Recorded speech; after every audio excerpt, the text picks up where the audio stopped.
back. We How missed we you. doing? Aww. And why did we miss you? We missed you because Georgia went into turtle mode, and Georgia had to like literally hunker down and crash out a little bit over midterms. Here's the thing. I've been seeing that on social media, the whole like crash out, do it, crash out. Crash like, out. Haven't you guys just been doing that for the last 10 years? No, now we just have a name for it. Oh, okay. Yes, yes. Like, now we just have a term. Are we just everybody just wasn't doing that? Yeah, no, we were. We've just named it now. Oh, okay. But yeah, no, so Georgia was crashing out. You know what? You always make fun of me as a millennial with my Utah curls and my Okay, you know what? I will stand by that. You little Gen Zers have to have a name for everything. Yeah, we do. We do love you naming have to have things. a label for everything. For a generation that is so against labels, you have to have a label for everything. No, I do. I will agree that we do love labels for everything. I think our generation is kind of going away from that. I would actually argue that millennials created the labels for everything. Really? Yeah. You think so? We just have names for memes. We just have meme culture. Wait, what labels do we have? Okay, we're gonna steer clear of this topic. But I will say that did you catch that from our last week's episode? What? What is your fight language? Me immediately breaking out the lawyer. Me immediately going away. Yeah. No, midterms was actually like just all up in my booty cheeks. Jesus Christ. I'm sorry, that's the best way I know how to explain it. Honestly, okay, hot take. I think that midterms is harder than finals, and I will elaborate. I think that midterms kind of is your gauge of where you are at in the semester. Mm-hmm. And so, like, you're studying, and then it's kind of like what they missed maybe halfway through, you got on the midterm, or like something that you weren't completely solid on, you have to get, like, you aren't quite solid on it for the midterm, and then by finals comes around, you know what your midterm mark was. You kind of know all of the things you've missed, and you're looking for the things that you have to like re-teach yourself for finals. I also feel so like I think there's finals, a huge psychological component to the fact that your finals is like when you're done. Yes, you're like, huge. I'm done this course, this is my last chance. There's kind of that like yes and whatever. Yeah. Whereas midterms, it's like, if I don't rock this, I have to go the rest of the semester knowing that I didn't rock it. Yeah. Because what did I tell you about it doesn't matter and midterms? It doesn't matter. And like for me it like it doesn't matter in the long run. Really, like an employer is not going to look at your midterm mark and go, "Oh, you got a 59. That's so bad. Fired." Like they're not going to say that, but like for me, if I want to get in a good school for my, like, the latter part of my degree, and like I want to have that option of like merit, that's merit-based scholarships, right? Like your like, right? So if I want to have that option of like that good mark scholarship, I want to be able to have like there's so many other factors that go into scholarships and things like that, though, that it like one mark is not going to ruin the rest of your life. And as much as it definitely feels like that when you're in the middle of it, and it's designed to make you feel like that, which is stressful and unfair and not real life. Because I'm sorry, in my 9-to-5 career, I don't have one test that determines if I get to continue doing my career. Yeah. Like, no, there's some things I have to say. I will not share them on this platform because I think that is probably not great. But we had to talk about it. I called Jessie sobbing, and then I also called my mom sobbing, and I was like, I don't think I can do the podcast this week. And she's like, it's okay, take a break. Like, honestly, 1 week is like, we've been working hard at this. We've been very committed. And I think a 1 week break wasn't bad. And honestly, I think it made me so much more excited to like get shit done for this week's episode. Yeah. And like really like hunker down. I also feel like the last couple of weeks we've been really rushing it. Oh, truly. Yes. But you know what? We sat back and we decided, I don't give up. It's supposed to be fun. And it was getting very tight. We might have stepped into our villain era. Ooh, a little villain era? A little, you say? Segue? A little schmegway! Anyway. So that's what we're talking about this week. Not midterms, psych. Okay, no, good segue. Midterms makes me want to enter my villain era. Truly. But we are talking about... Not receiving academic validation makes me want to enter my villain era. Oh, God. Okay. But truly, we're talking about the villain era. Yeah. And kind of this whole phenomenon that has happened over the last few years.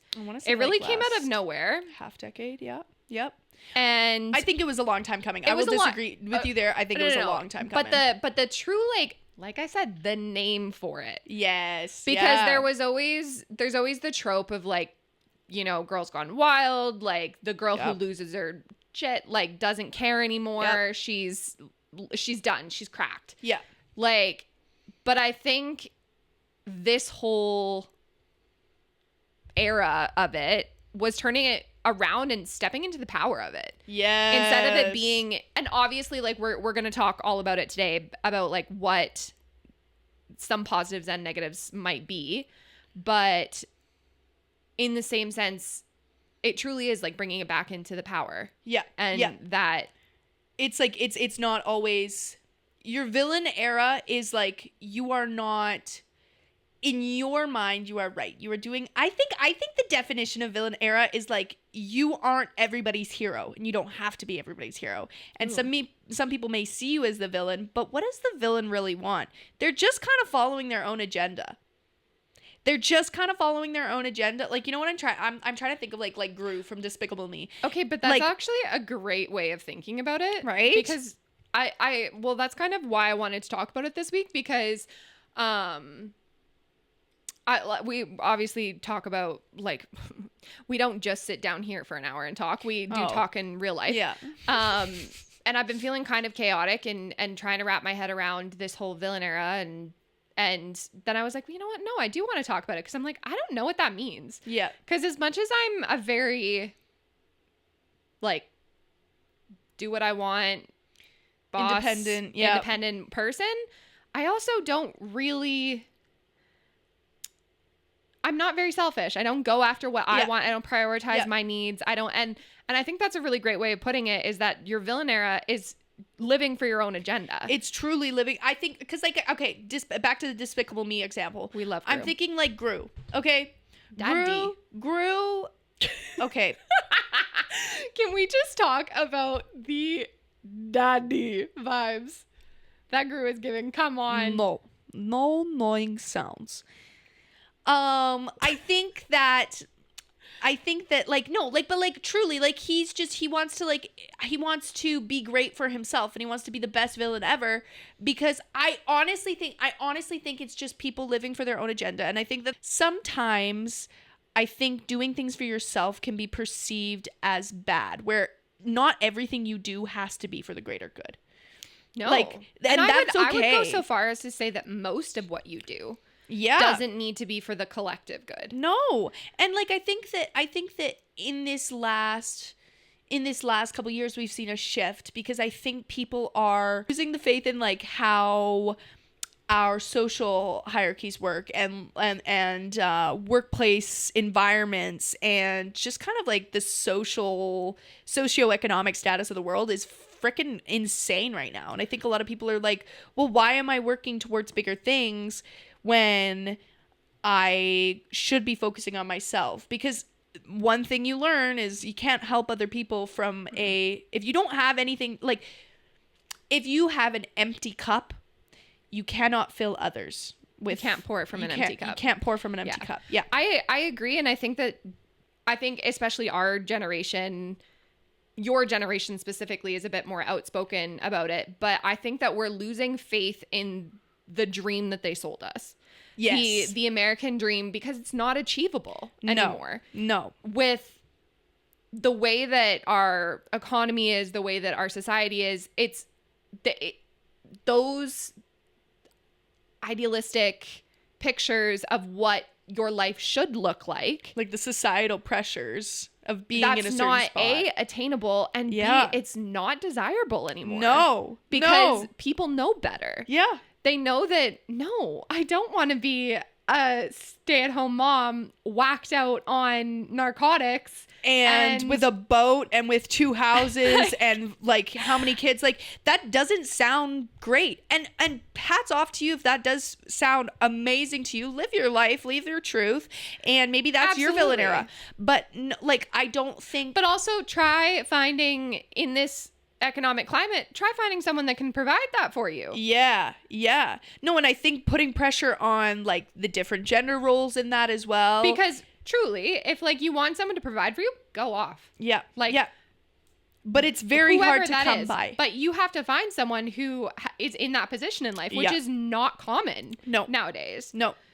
For anybody, whether man or woman, it is not common to be able to work just one job. Yes. Single income households are not be able to live lavishly. Yeah. No, it's not like it is very hard to find a occupation, or unless you have some sort of passive income or that diversified income, you are not living off of a single even household. Then there's a whole montage of different levels and interdisciplinary things that go along with that and the privilege and whichever. But I think kind of bringing it back a little bit, I think that the whole villain era really is about embracing that individuality. Yes. And that, and not just individuality and like the be yourself, like do whatever you want type thing. Sometimes. But that you can be a villain. You are the person that's going to look after yourself, and you have to be the person that's going to look after yourself. Yep. And if that means that you don't always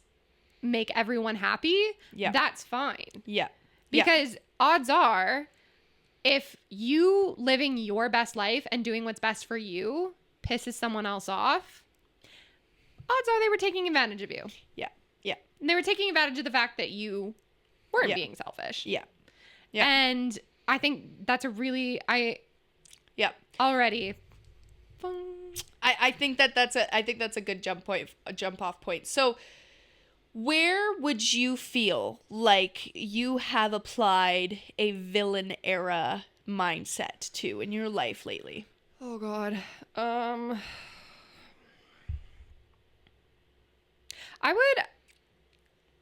would say that over the last couple years, I think in my personal relationships, more specifically my friendships and my family relationships, I have really put an emphasis on making sure they're genuine for me and not performing out of guilt. Yeah.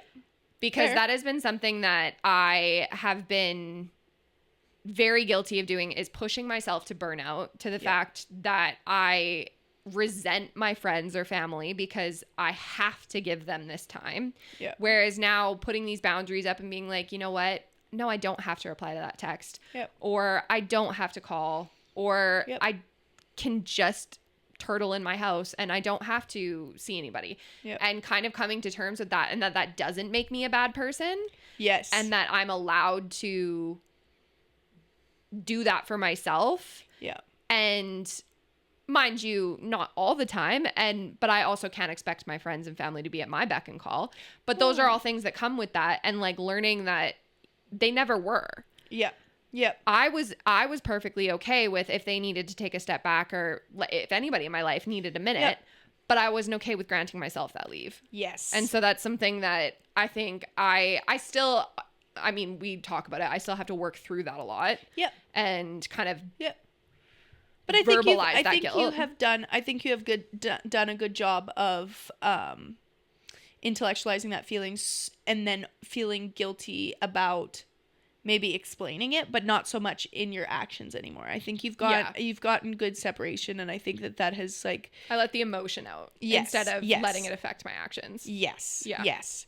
And I think that's quite healthy. Like I don't think that like I think that especially for you, I think the separation has helped you grow. Sometimes I will play devil's advocate. I think sometimes you need to let people in more and let yourself not like I think protecting your peace is a good thing, but also letting people protect your peace as well, letting people protect your peace for you, and also helping you through those things, and also not pushing people away even though you need that separation, like separation, but still communicating. I think that's my next step, is finding the balance between rescinding and coming and coming back. Hiding and just taking a break. Because I do tend to retreat when I am going through my own stuff. I do it too. I do too.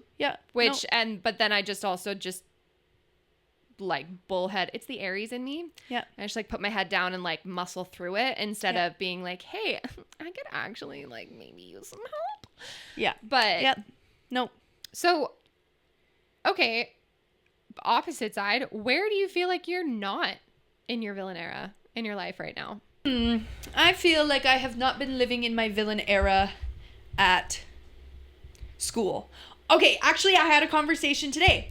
I feel like I have just been like feeling weird, insecure feelings that I haven't felt in a really long time. Like I haven't felt since like elementary school, middle school, where I'm like, I go home and I'm like, oh my God, I'm annoying. Why did I say that in class? Oh my God. Like, what if these people don't like me? And I'm like, I haven't felt that in a really, like in a while, like this last year, 2 years, I have felt really secure in myself, really secure in like who I've been becoming, because I have like a good friend base, a good support system now. I feel like I have a good, like I'm living my passion. I'm living like I'm trying to do better for myself, and I'm finding myself in these situations where I'm so hung up on what people think of me, and I haven't felt that way in a long time.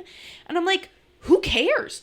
Like I went home today and I was telling Joe about the thing that happened in class, and he's like, George, why do you care? Like, why do you care? Like, yes, you have to go to class with these kids. Yes, of course you have to work with these kids. Yes, they're going to be a part of your industry. Of course, they're going to be great contacts. But why do you care? If you are being yourself, truly though, like, and it's me feeling insecure in myself again, and I feel like that comes from a. Do you feel like that might be because you're in such a creative space right now that it's bringing those things back? Because I think the last time you felt like this is when you really were pursuing those creative outlets. No, exactly. It was like it was right when I first like I got that like recording, like I won that little recording thing, and then everybody made fun of me for doing it, and like it was just. I think that it's almost like I'm waiting for the other foot to drop. No, I'm definitely finding myself falling back into those mind patterns. And it's very weird how psychology works, because I can intellectualize that. I can know that that's coming from that place. And I know that's coming from like a childhood wound. But it's been healing that I know now I have enough of a basis and enough confidence in like my craft that I'm able to check myself more and be like, hey, who cares? But I feel like if I was just... But I feel like that's also something that your brain is just naturally going to do, because you are able to feel so confident in your art and what you're producing, and you are getting better every single time you make something, that I think your brain is naturally going to try and take you down in other ways and be and make you feel insecure, because it knows that rationally you can't do that and for your art anymore, because there is nobody making fun of you. And there are so many people like begging for you to produce more that it's your brain is overcompensating. I'm like, oh my God. Absolutely makes sense. But I think that's a good point. And like in stepping into that villain era, that it's like truly just like who cares? I think that I think it's my brain is trying to check itself in weird ways.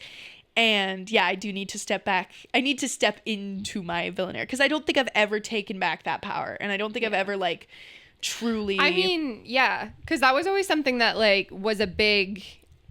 It has been a big hurdle for you, because you have been so talented for so long, but growing up in a very small-minded community space, and with a lot of naysayers, it didn't lend you any favors growing up. No. And I can see why that would, well, obviously I saw firsthand how that transferred into your adult life, but I think that it's interesting now that we are coming into an era of, there is so much curation when it comes to art and what we want to consume. Yes. And mind you, yes, I know a lot of it is tailored by algorithms and, you know, ads and things behind the scenes, but there is so much power in being able to find the niches that you truly enjoy. Like, I think it's so interesting that over the past, and you know what? People can hate on TikTok all they want. My playlists have never been more fire. Okay, speaking of, because I'm going to forget this. Today today in class, we had worked on a project that was by a lovely local artist. Her name is Nevaeh Dyson. She's amazing. But we worked on a project, and one thing that she had said in one of her songs was that if everybody's hobby was being a doctor, then all doctors would be underpaid and nobody would want to be a doctor, and it wouldn't be a real job. And you'd say, hey, go get a real job, when you're like actually just helping people and being a doctor, right? Okay. So if everybody's hobby is music or painting or fine arts, then it's more likely to be seen as not a real form of work or contribution to society, because it is so done. But the point of creating is not because it's been done so many times. It's because even if it's been said like a million times before, say it in your own voice. Like, I think that's the beauty. And I think like there's that age old saying, it's like, I can't remember the exact quote, but it's there's something like, there's a finite number of chords, but it's how you arrange them, how you see that number of chords, how you see it, how your soul gives it a new mirror and a new look. And I think that is so, I think that I will agree and disagree with the whole comparing art to being a doctor, because there's a certain, there will always be the difference between somebody who does it for passion and somebody who does it for money. Yeah. Because and that has always been the case. There is a reason there's, but you could also say the same artists. You could say the same thing about doctors. There's some people who do it for passion and some people who get into it for money. Yes, but there's some people that are very good at it, that it's just training, and it's just, but you can see that they don't love it. And that there's, but same thing with music. Yes, but like, okay, but this is what I'm saying, is it's starting to dismantle. No, it's the product. Yeah. With you can have the perfect song. It can be completely in tune. It can be a beautiful run of notes. It can be very technically challenging. It can be all of those things, but it'll lack passion. Yeah. It's the same thing with dancing. You could be the perfect ballerina. Yeah. Execute every step 100% technically it's correct. The musicality and the feeling and the passion behind it that makes it a performance. Yeah. Yes. Whereas something like being a doctor is more methodical, and it is, if you do it perfectly, that's the best you can be. Yeah. Yeah. And there is no room for interpretation. I think there are some like exceptions to that, maybe like in certain fields, but yes, but I 100%. For the most part, it's because there's an ultimate goal. Yes. Yeah. In something like caring for someone or creating, like if you're even if we take it away from being a doctor, like if you're building a house. Yeah. Your ultimate goal is to build the most structurally sound, supported house. Yeah. Yes, some houses can be more beautiful and they can be better designed, and obviously there's different levels of passion, but the goal is still the same. Yes. It's to house something. Yes. Where art, the goal can be different for anybody. It can to make you feel hate, to make you feel anger, to make you feel joy, to make you feel sadness, like all of these different things. Yeah. It truly matters like what your goal is. Yep. And I think when it comes to art and creation, the biggest thing is there are some people that you can tell that they are doing it because it brings them fulfillment in their goals. And there are other people who are doing it to feed a bottom line or to be famous or, you know, have the attention, and not saying they're not great at it. Like there are some people that are very good at being famous. Yes. And that's a role in and of itself. Yep. But there are also artists who are very good at creating art. Yeah. And I think that it's truly like, it shows in in the minute ways. Yeah. When you truly appreciate something. But Yeah. I think that like the curation of being able to decide what type of art you want to consume, like even we have similar tastes in music. We love music. We listen to a lot together. Yeah. But I would actually disagree with you. I don't think we have very similar taste in music. I think that I have gotten, I have we have similar appreciations for music. Appreciation for music. Yeah, Yes, not yes, that, yes, but yes.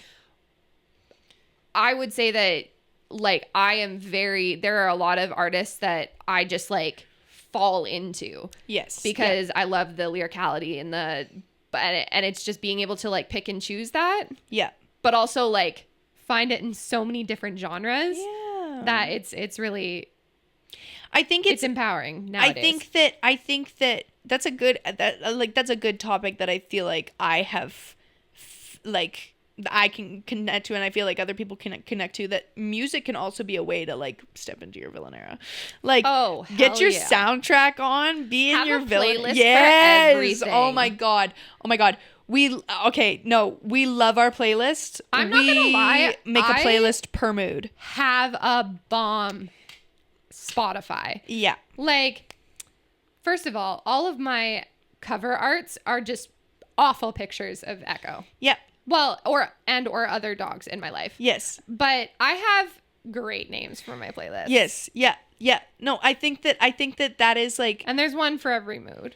I think that creating the soundtrack to your life is another way of finding your innermost sense of identity and running with that identity and living in your power and truth. And like also like it's a way to inspire that villain era. And sometimes sometimes that can bring like consuming the things that make you feel like yourself or bring you comfort can also put you in that space where you feel in like that independence and that power in that independence. I do want to kind of touch on the fact that we've gone so far now that we do have to call it a villain era. Yeah. Because kind of what you were saying there is like stepping into that main character energy and being the no holds barred, just being who you are, stepping into your identity, your power. And for a long time that was a fine message and it got to some people, but I feel like the villain era has resounded so much with so many more people because it allows for those missteps. Sometimes you have to get a little angry. Yes. It allows for those uncomfy, misstepped feelings that you can still find power in. Because it's okay to feel a little dirty. Yes. And if you're stepping into your power, you're going to feel selfish and you're going to feel like, some people might take this the wrong way. Yeah. Like take my... And they might hold it against you. Self-preservation. But really, truly, and I think it's a great opportunity to look at the people in your life and are they celebrating you? Are they celebrating you being completely and holistically yourself, or are they punishing you for it? Yeah. Because I know who I want to be around, and it's not the person that's using me. Yes. And who only wants to be in my life if I can offer them something. Yeah. Yeah. No, I think that is a really good point. I think that people are so uncomfortable with the idea that you can be living in yourself, like having self-worth. I think that it's very uncomfortable for some people, and I have written about this topic extensively and also like talked about it in therapy and all that kind of stuff, but like it is hard not feeling selfish, being like feeling bad for being selfish. It's not a bad thing all the time. And you know what? You have to be selfish so that you can be a better person to other people. Yeah. Like if you are not taking care of yourself and being like... It all comes back to that language that you use as well. It's like when we talked about it in self-care, it's the feeling selfish versus self-care. And all of these things, they are so interconnected. And there is, I think, the amount of layers that there is to the whole villain era, I think hugely for women especially, is because we take on so much of the unpaid labor that there is that all day kind day, of therapist, mother, mail. Oh my God. Anytime we're feeling a little overworked at work, somebody puts on that song. Oh my God. And all of us just look at each other during the bridge and we just start all mouthing it as we're like, oh my God, it's amazing. Anyway, cathartic. Continue.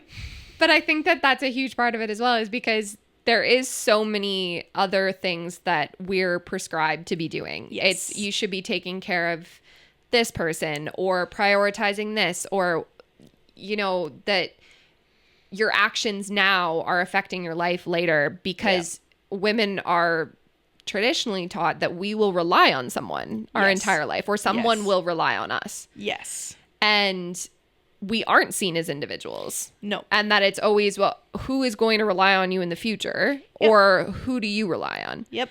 And truly stepping away from that and shucking those restraints and being like, no, I don't need anyone. I don't need anyone for anything. And I don't need to be needed. Yep.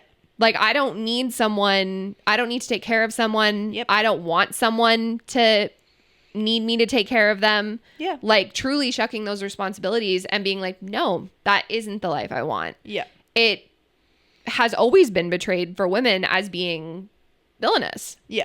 And I think that it's especially powerful as, like, I've come to look at it through the lens of someone who doesn't want kids, who doesn't want a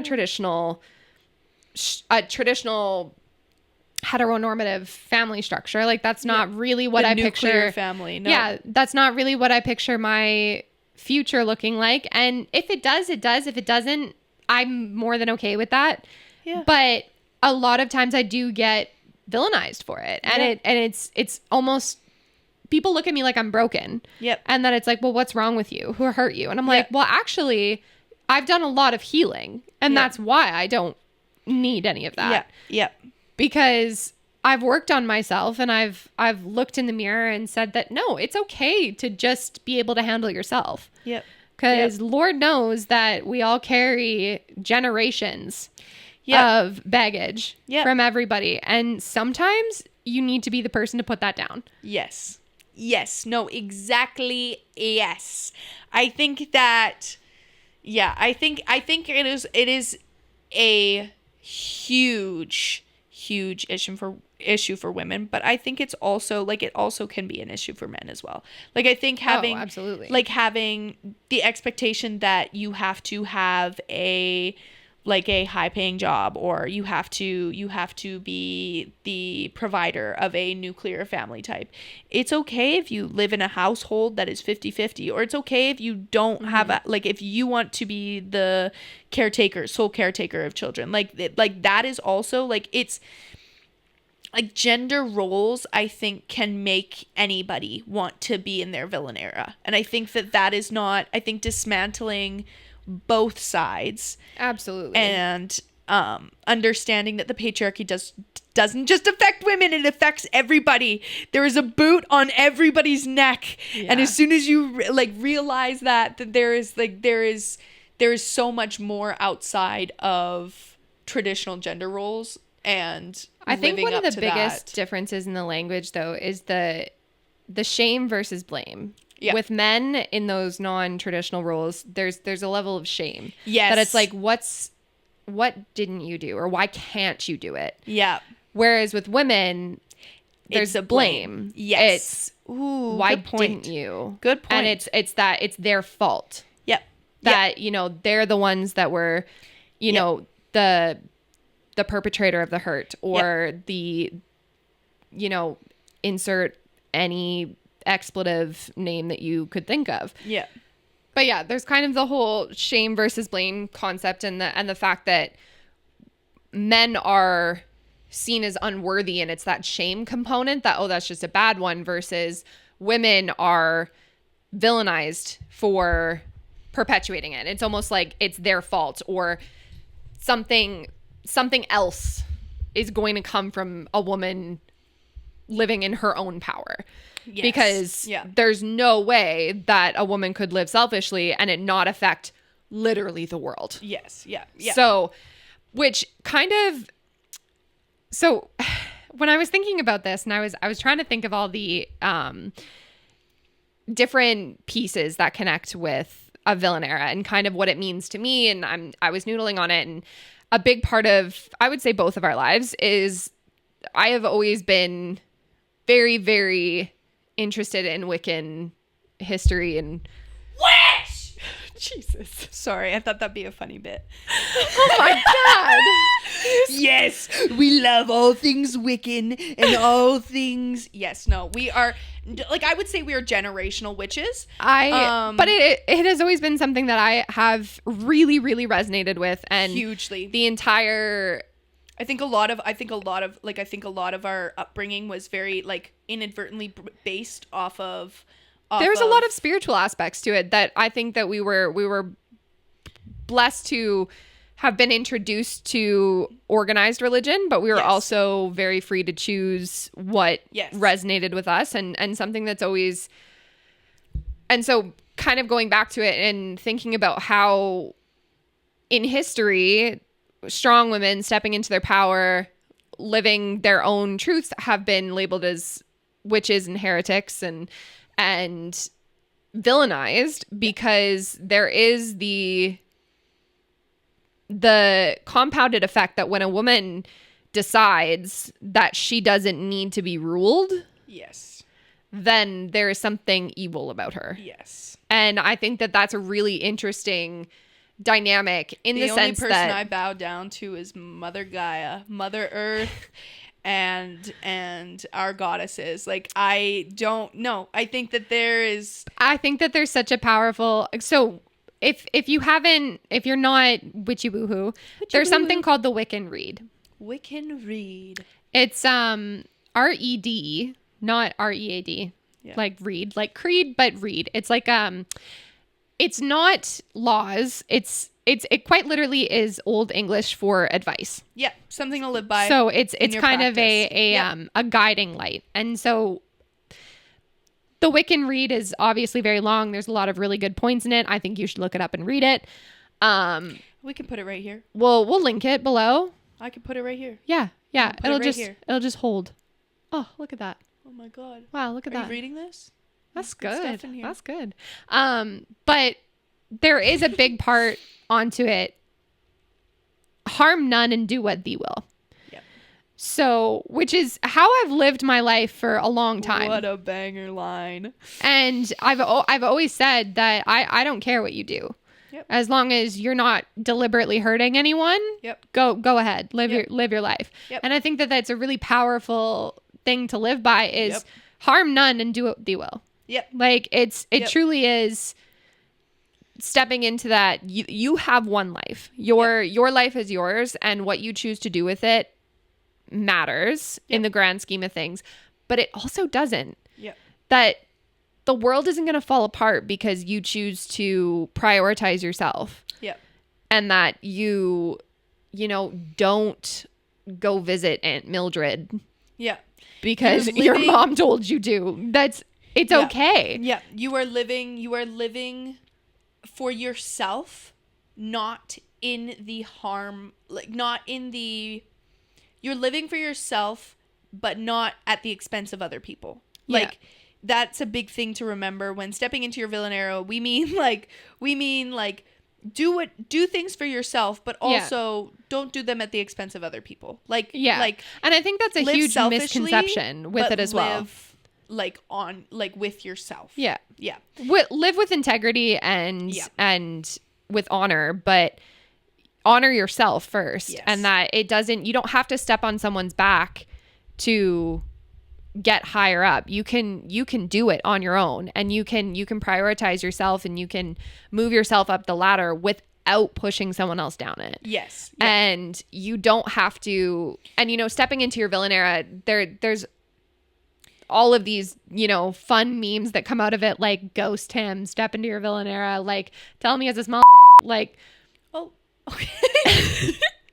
But there's all those negative connotations to it. And while go off, queen, sometimes it's really fun. But also another part of a little Wiccan saying, anything you do unto others comes back to you Threefold energy. So threefold if energy. you put positive energy out, you're gonna get it three Threefold times back. If you put negative, yeah. It's like the whole. It's like it's very. It ties into like the whole. It's like karmic, right about here in the Wiccan read. It's like karmic balance. Because it's still on the like nature. We've left it up. Nature will find balance. Nature. Nature. And loves I think that's to find such balance. a beautiful. Yes. So if I want to tell him his is small, I am going to find that 3 times back to me. Yeah. Like, and you know what? That is okay. If you choose that is, it's another reason why, like, I've found that picking my battles is so important is because I truly do live by, like, my spirituality and my understanding of what my faith has been and what my faith in like, the universe has been. And I think that has been a big help of picking my battles, because if I choose to do it, and if I choose to do something to others, I am ready to take that back threefold. Yeah. And I think that in and of itself is also, like, it's also inherently villainera. Which, you know what? I kind of love it. And whatever you want to call it, whatever speaks to you the most, I kind of love the notion of, like, I want to live my witchy era. Yeah. Like, I want to cackle on a broomstick. Yeah. Also, when we say, Like, okay, I feel like there's such a negative connotation around, like, modern Wiccan practices. Because when I bring it up and when I say, like, oh. There isn't. There isn't. It really so depends on who you're talking to. Okay. I will preface, I'm not saying, this is just my personal opinion, but when you bring it up to a man, oh my God, you do, like, spells and potions and stuff like that? No. But yes, you don't gotta know that. But if you bring it up to a woman, oh my God, can we, like, have a witchy night? Like, can we, like, oh my God, can do we, you have like, crystals? Do you have crystals? No, I have a rock collection, okay? Like, yeah, I'll read your cards. Like, oh my God, like, it's fun. Like, there is such a huge feminine, like, the mother maiden crone, all of that. Like, there is a huge emphasis on female leadership, but it's more of what those represent. And yes, you could say this with any male dominated religion, but there's less of a emphasis on the traits and more of the emphasis on the being. Yes. And that it's. Yes. And what it represents. Like, mother maiden crone, like, you think of, like, the stages of your life. Like, that is not referring to different women perchance that you are worshiping. It's understanding that there are different stages in your life that you're gonna go through. Like, whereas the difference being, like, Jesus, you know, he was a dude. Wow, I totally forgot who Jesus was for a second there. My mind went blank. For context, we grew up Catholic. Very Catholic. I went to like, quite Catholic. Like, first communion, like, baptized communion Catholic. So that's hilarious. That was a moment. Anyway, I quite literally, my brain just, like, but I think out. But I think that it's interesting in a lot of in a lot of religions, though. Like, I think it's I won't speak on it, but I think that there is a certain sect of Wiccan practices that is it pulls from that Catholic faith, and it pulls from different faiths and intermingles. Well, pagan faith in general. I mean, a lot of Christian practices are derivative of pagan practices. I'm so censoring myself right now. Paganism, well, it's just history. Yeah.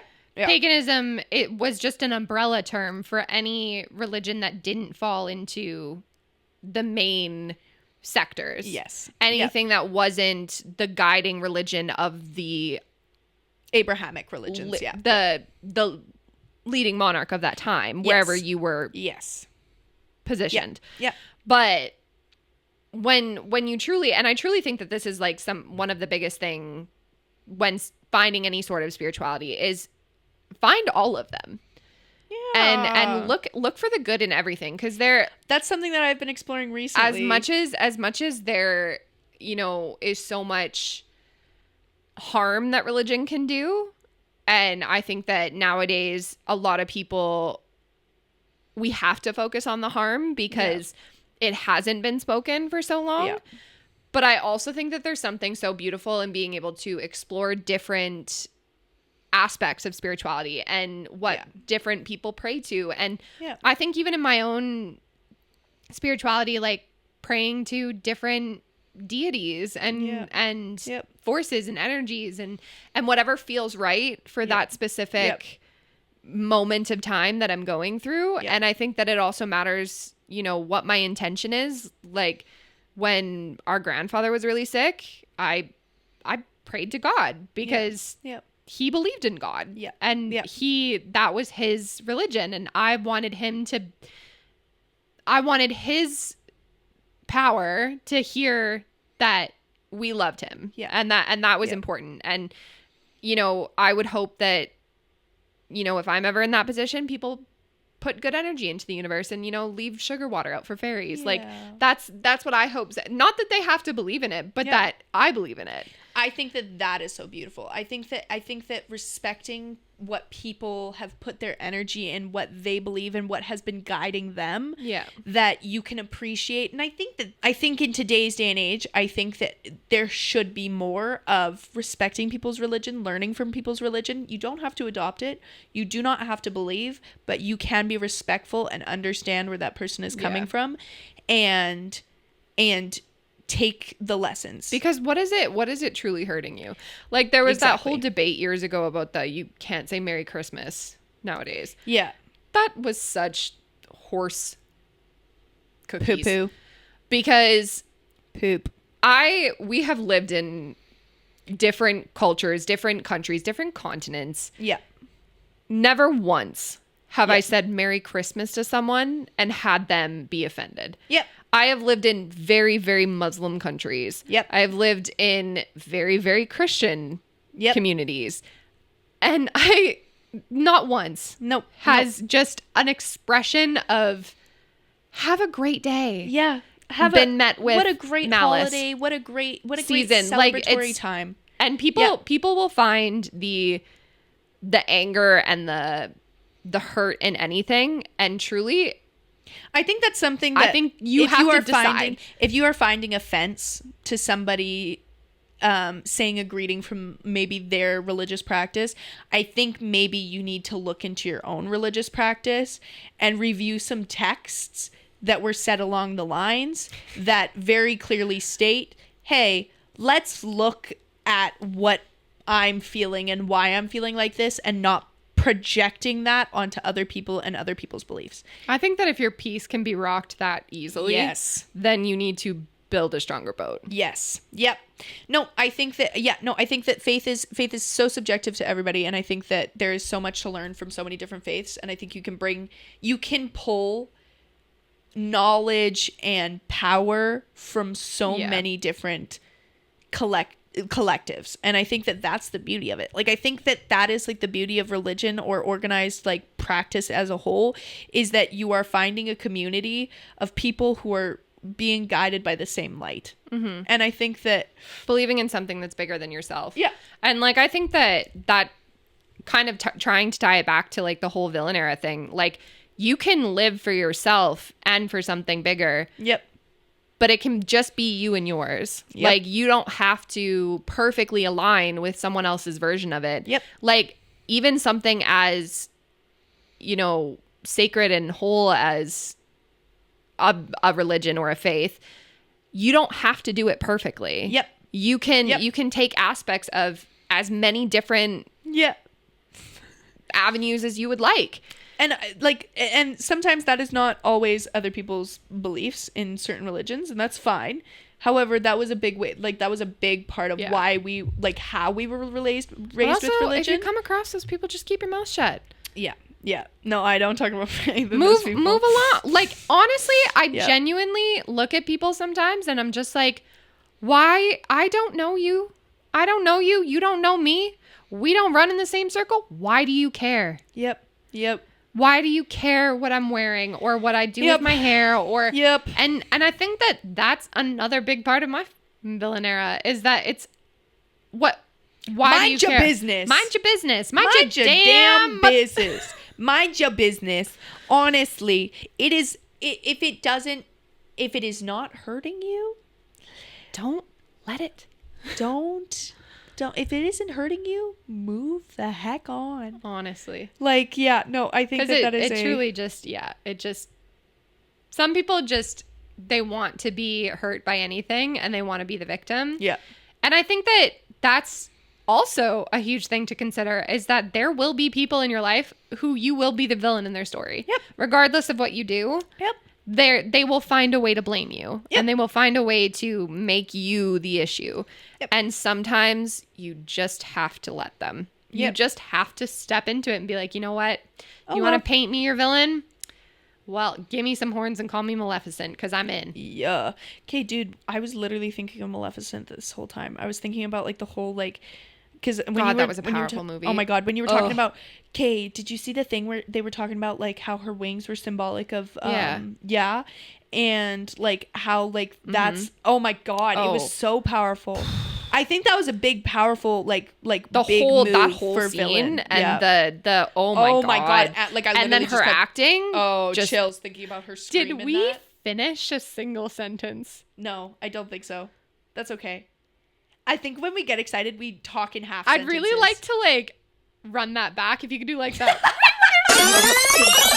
Like how her wings were symbolic of, and, like, how, like, that's, oh my God, it was so powerful. I think that was a big, powerful, like the big whole, move that whole for scene villain. and the oh my God. Like, and then her acting. Oh, and then just play that little clip. Just because I think that's hilarious. I don't think we finished a single sentence. No, literally. I think that, ooh, I just spit on the little clown nose microphone cover. Anyway, no, I think that that's a really powerful story, and I think it's a beautiful example of not all villains are bad, and I think that the villain era can be a good thing, and I think that's what kind of come from this trend of, like, villain era and stepping into your power is that... And I really hope that one day it doesn't always have to come from trauma. Yeah. Like, it doesn't always have, like, you don't have to break in order to be rebuilt. Yeah. I think that if we can just allow people to step into their power before they're forced to drop their shields. Yeah. Like, yeah. You should not have to. Life is hard. Yeah. But it doesn't have to be this hard. Yeah. And if you can do something to make somebody's life easier, do that. But also make your own life easier. Yeah. I honestly have just had so much fun taking these talks that we frequently have just over coffee, or when we're trying to do a French goodbye and we just stand at the door and talk for an hour. Yeah. Yeah. All my Frenchies out there, you know what I'm talking about. Yeah. Large Français catholique. Yeah. But it truly is just something that, you know, I love having these conversations, and they are a moment of peace. And honestly, I'll own it. I like hearing myself talk sometimes. Yeah. That I like to be able to argue my opinions and talk about things that just matter to me. And that's okay, because it's not your YouTube channel now, is it? And if you don't like it, turn it off. Yeah. But actually don't, because I kind of like it when you watch. When you watch, I like being watched. I didn't like that, actually. I don't like that. No. Anyway, on that note, no more annoying sounds. No more annoying sound. You know what I've been quoting a lot lately? Actually, not just me. My class, Nosferatu. But, like, just in the Nosferatu voice. You must pounce on it. I don't know what that is. You must reverse it and twist it. Freaking me out. Anyway, I'll cut that out probably. But you've never watched Nosferatu? No. Oh my god. No. You tried to get me to watch Weird in the Shadows or something like that. In the Shadows, and that went badly. Georgia is a closeted goth. Can I touch on this quickly? Because this is kind of villain era. Okay. And I also think it's a good topic that that like just to wrap it up and kind of close it off. I think that also being a villain doesn't always look like what it is at the surface, and I would like to talk about being a closeted goth. Goth is about music and the media consumption and the history and the intersectional communities coming together to explore that there is a freeing feeling in death. Now, you do not have to be obsessed with death to be into goth literature or media or musical compositions. I think that it is just a beautiful community, and I have truly, I've stopped being in the closet. This is me coming out. I am a goth, but I just don't look it. And I can't dress like it because I do like different fashion. It's not that I don't appreciate the fashion. Anyway, actually, our camera's dying. I'm going to cut this out. Thank you for joining us this week. Alrighty. I'm going to do my thing. Oh, magic wand. Bow, bow, bow. Bow, bow. Go find us on there. And you know what? This week your homework is to find a little witchy woohoo that resonates with you. Witchy woo woo saying that maybe resonates with you. Yeah. And honestly, do some research and maybe do something a little villainous. Be evil. If you're feeling a little evil, let yourself be a little evil. Be hot and dangerous. Emphasis on the dangerous. Danger. All right. Yeah. Well, thank you for tuning in again. And we will see you next week. My feet are completely numb. Yeah, I was sitting on them way too long. And yeah, it hurts now. Yeah, no, the sciatic nerve. It's just like, it's here and then numb. Like, actually, Oof. like. All right. Yikes. Nothing. Anyway, thanks, guys. I can't believe I forgot who Jesus was.